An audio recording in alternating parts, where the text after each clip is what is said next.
다행히도 꾸준히 낙폭을 줄여나가고 있는 국내 증시입니다. 오늘 어떤 투자 뉴스에 섹터와 종목들이 반응하고 있는지 이 시간을 통해서 정리해 보시길 바라겠고요. 개장 직후만 하더라도 미국 증시의 영향권을 벗어날 수 없는 국내 증시였습니다. 그럼에도 불구하고 낙폭을 축소해 나가고 있는 단계다라고 볼 수 있겠고요. 엔비디아도 유리기판 쪽에 상당히 관심을 많이 보이는 것으로 확인이 되면서 유리기판주 안에서 일부 종목들이 이 시간을 기점으로 상승으로 전환이 됐고요. 로봇주도 여러 가지 뉴스에 이제 반응을 하면서 오장 들어서 그 시세가 더욱 강해졌습니다. 파미셀은 오늘 52주 신고가를 다시 썼고요. 2시를 기점으로 태성의 VI가 발동이 됐습니다. 그럼 이 안에서 우리가 주목해서 봐야 할 내용 하나하나씩 투자텔미를 통해서 짚어보겠습니다. 네, 오는 3월 1일부터 10일까지 10일 동안의 수출입 잠정 데이터가 오늘 발표가 된 날입니다. 투자텔미에서 늘 정리해드렸다시피 오늘도 짚어보고 가겠습니다.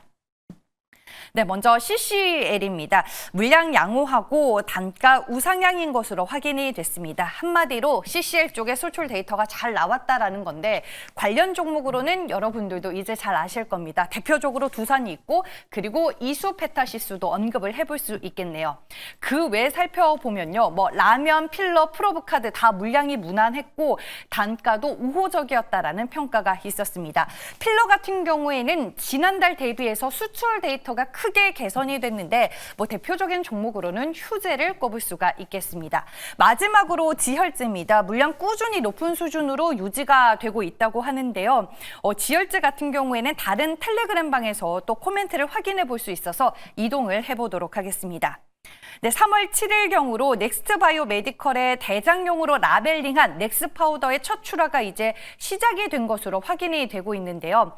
지혈제 같은 경우에는 라면이나 화장품과 같은 통상 소비재처럼 매주 출하가 되는 것은 아니기 때문에 한 달에 평균 2-3번 출하가 된다고 합니다. 그렇기 때문에 실적의 방향성을 확인하기에는 분기 누적이 가장 신뢰도가 높다라고 볼 수 있겠고요. 3월에 확정 데이터가 다 나오게 되면은 일단 올해 1분기에 분기 사상 최대치를 달성할 것으로 예상을 해볼 수 있겠고 일단 넥스트바이오 메디컬 같은 경우에는 지혈제를 중심으로 매분기 성장하는 흐름이 이어질 것으로 전망이 되고 있습니다. 관련 종목들 현재 구간에서는 주가 분위기 어떨까요? 네, 일제히 수출입 데이터가 나온 이후로 조금씩 반등을 하는 종목들이 많이 눈에 띄었고요. 두산이 현재 구간에서 6%대 강세 흐름 보여주고 있습니다. 휴젤과 넥스트바이오 메디컬 동반 2%대 상승 흐름 보여주고 있고요. 휴젤이 33만 원, 넥스트바이오 메디컬이 46,650원을 지나가고 있습니다. 다음 두 번째 투자텔미 내용입니다.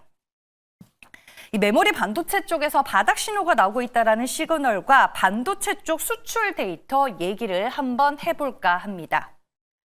네, 반도체는 CT 피터 전문님 거만 보는데 최근에 이제 글로벌 메모리 시장에서 바닥 신호가 감지가 되고 있다라는 이 텔레그램 방의 글이 오늘 여기저기에서 많이 공유가 됐습니다. 이 텔레방 주인의 코멘트인데 반도체 쪽에서 CT 그룹의 피터 전문님 것만 본다라고 코멘트가 적혀 있는 걸로 봐서는 이 전문님이 반도체 쪽에서는 상당히 유명하신 분인가 봐요. 저도 이제 오늘 처음 알게 됐는데 일단은 여러 가지 내용을 하나하나씩 짚어보면은 최근 2월 들어서 DDR5 PC DRAM 계약 가격의 상승 이후로 메모리 시장이 바닥을 다지는 여러 가지 신호가 이제 포착이 되고 있다고 합니다. 메모리 공급 부족 가능성이 예상되는 가운데 낸드 공급 업체 중에 하나인 샌디스크는 이번에 4월부터 낸드 가격을 10% 이상 인상을 하게 되는데요. 그 이유로는 수요가 공급을 초과하고 있기 때문이다라고 우리가 해석을 해볼 수 있겠습니다. 지금 전체적으로 업계 흐름을 봤었을 때 2분기에 메모리 시장에는 봄이 찾아올 조짐을 보이고 있다라고 한마디로 정리를 해볼 수 있겠고 가장 대표적인 수혜 종목으로는 SK 하이닉스가 언급이 되고 있습니다. 앞서 언급드렸던 2분기 메모리 시장의 반등과 더불어서 엔비디아의 블랙웰 울트라 출시 그리고 하반기에는 애플과 관련된 모멘텀이 존재하는 것 같습니다. 다른 텔레그램 방 또 가볼게요. 네, 그리고 오늘 3월 잠정치 수출입 데이터가 나왔었죠. 반도체 쪽의 데이터 하나를 이제 보여드리고 있습니다.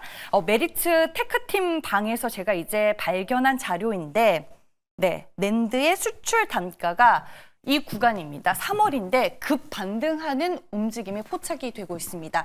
이 자료를 보더라도 메모리 반도체 시장의 회복 신호를 우리가 알 수 있는 시그널이지 않을까라고 생각을 해볼 수 있겠습니다. 대표적인 종목으로는 삼성전자와 SK하이닉스 봐야겠죠. 네, 꾸준하게 오늘 낙폭을 줄여 나갔고요. 삼성전자와 SK하이닉스 모두 오후장 들어서 상승 전환을 지금 꾸준히 시도를 하고 있습니다. SK하이닉스 보합권에서 등락을 반복하고 있고요. 삼성전자도 잠깐 상승으로 전환이 됐다가 현재 구간에서는 다시 약보합권에서 거래가 되고 있습니다. 올 초 들어서 반도체 때문에 상당히 또 고생을 많이 하시는 투자자분들이 많은 걸로 알고 있는데 2분기에 메모리 반도체 쪽에 봄이 찾아와서 우리가 그 호사를 누릴 수 있을지 추가적으로 나오는 데이터들 더 확인해 보시길 바라겠습니다. 마지막 세 번째 종목입니다. 태성입니다. 국내 동박 빅3로 꼽히는 곳 중 한 곳과 최근에 논의를 시작해서 인터배터리 전시회를 기점으로 공급 계약 체결이 기대할 수 있을 정도로 급 진전되고 있다는 내용이 확인이 되고 있습니다. 이미 태성은 지난해부터 국내에서 처음 개발과 양산에 성공한 복합 동박 제조 장비를 선보이면서 국내외 주요 배터리 소재 업체들로부터 상당히 많은 관심을 받고 있습니다. 이번 인터배터리에서 복합 동박 설비를 비롯한 주요 제품 라인업을 선보였고 그리고 무엇보다 이번 전시회에서의 최대 성과로 이 국내 주요 동박 업체와 본격적인 도입 논의를 시작하게 됐다라는 겁니다. 이번에 국내 빅3 동박 업체 중에 한 곳과 실질적으로 계약을 이뤄내게 된다면 국내 2차 전지 시장에서 복합 동박 도입에 대한 논의가 본격적으로 논의가 되는 트리거가 될 것으로 전망이 되고 있습니다. 기사는 12시 반에 나왔는데 텔레그램 방에는 이 기사가 1시 57분에 일제히 공유가 됐습니다. 그래서 2시를 기점으로 주가는 VI가 발동이 됐고요. 상당히 변동성이 큰 주가 흐름을 보여줬습니다. 현재 구간에서는 장중 고점보다는 상승폭을 조금 축소한 4%대 오름세를 유지하고 있고요. 29,650원을 현재 구간에서 지나가고 있네요. 네, 이렇게 해서 투자자분들이 알아두면 좋을 만한 내용들 모두 전해드렸고요. 이제 MBN골드 최현덕 매니저 만나보겠습니다. 안녕하세요. 네, 안녕하십니까. 최현덕 매니저입니다. 네, 오늘 여러 가지 투자 뉴스들 중에서 투자자분들이 뭘 중요하게, 뭘 눈여겨서 보면 좀 도움이 될까요? 네, 오늘 시장 하락에도 불구하고 지금 올라가는 종목들이 꽤나 많죠. 그리고 어제 기술주들이 나스닥의 기술주들이 급락했음에도 불구하고 우리 시장은 상당히 양호한 모습인데 시장 얘기를 좀 잠깐 해드리고 잠시 뒤에 종목을 좀 말씀을 드려볼게요.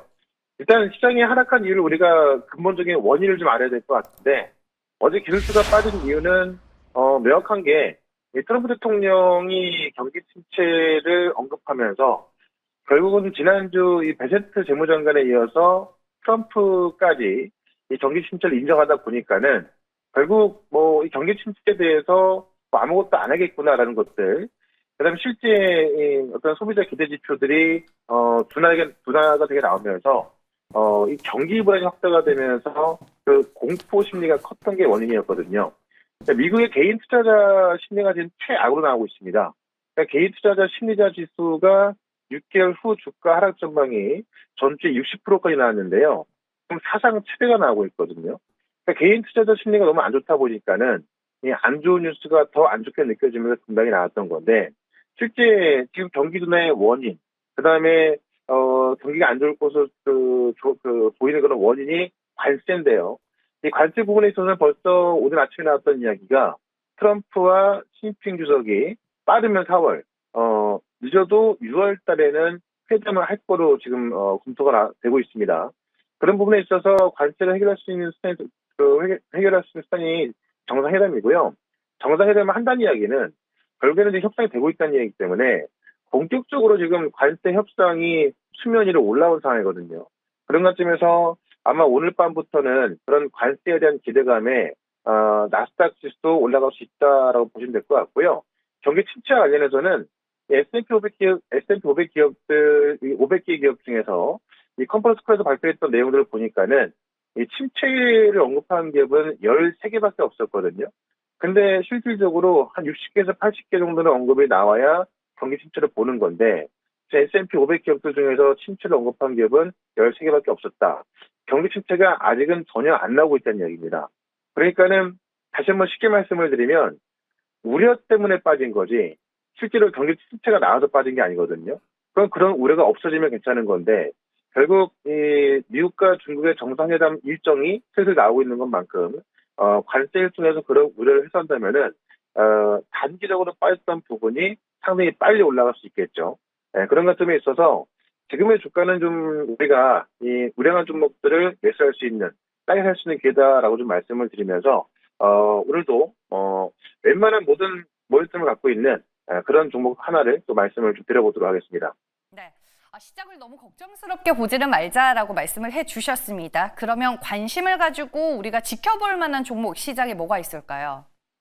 네, 일단 가격을 보시면 32만 1,000원인데요. 두산이라는 종목을 좀 말씀을 좀 드려볼게요. 지금 두산이 제2의 하나다 이런 표현까지 나오고 있거든요. 최근에 하나그룹주들이 하나 오션부터 하나 에어로스페이스 많은 하나그룹들이 올라갔죠. 오죽하면 하나 갤러리아까지 올라갔던 모습인데 두산이 지금 제2의 하나로 거론되고 있는 게 왜 그러냐면은 AI하고 로봇 원전을 다 가진 기업이다. 지금 AI 같은 경우는 두산전자 BG가 지금 엔비디아에 동박 적증한 CCL이죠. 이 CCL 생산해서 공급하면서 이 블랙웰 같은 경우는 독점으로 공급을 하고 있고요. 로봇은 알다시피 두산 로보티스가 있고 이 원전 같은 경우도 두산 에너빌리티가 지금 전 세계 지금 이 커지는 원전에 있어서 핵심이고요. 특히나 이 소형 모듈 원전인 이 SMR에서도 두산 에너빌리티가 그 핵심으로 가고 있죠. 그런 것점에 있어서 지금 AI와 로봇, 원전을 다 가진 기업을 평가받고 있고, 지금 알다시피 체코 원전 본계약도 얼마 안 남았습니다. 지금 체코 원전 계약이 본계약까지 못 가는 거 아니냐, 이런 우려가 있기도 합니다만은, 이미 체코에, 우리 정부가 나가 있고, 한선 나가 있어 갖고요. 지금 현지화율 60%까지 합의했다고 하거든요. 아마 조만간 이 본계약이 나올 것 같은데, 그런 것들을 봤을 때도, 이 두산이라는 기업은 원전부터 AI, 로봇까지 다 갖고 있는 기업이다. 오늘 보시면 시장은 약한데도 올라가는 기업이 휴머노이드 기업들이고요. 그다음에 이제 그 다음 주부터 엔비디아 GTC가 있기 때문에 엔비디아와 관련된 어떤 미르기판이라든가 액실 냉각 이런 기업도 올라가고 있거든요. 그럼 두산은 지금 웬만한 걸 다 갖고 있기 때문에 지금 충분히 주가 조정이 나왔을 때 좀 편안하게 접근할 수 있는 그런 기업으로 보시면 될 것 같습니다. 그래서 두산을 좀 말씀을 드리면서요. 일단은 목표가는 40만 원, 손절가는 26만 원 말씀을 드려보도록 하겠습니다. 네, 하나그룹과 결이 비슷해 보인다라고 투자 포인트를 잡아주셨습니다. 오늘도 장 끝나고 무료 방송하시죠? 네, 영상을 올려놓을 건데요. 지금 시장이 상당히 안 좋은 모습인데 알다시피 지금 나스닥 계속 빠진 것 대비해서 우리 시장은 상당히 강합니다. 결국에는 이번 주 저점 잡고 3월 달에 큰 종목들이 많이 나오는데 지금 시장 상황과 종목들 설명 좀 드러났으니까요. 시장이 좀 무서우신 분들은 오늘 영상 꼭 검색해서 보시면 될 것 같고 유튜브에서 최현덕 검색하시면 잠시 뒤에 아마 영상 확인할 수 있을 것 같고요. 저는 내일 다시 또 이 시간에 뵙도록 하겠습니다. 고맙습니다.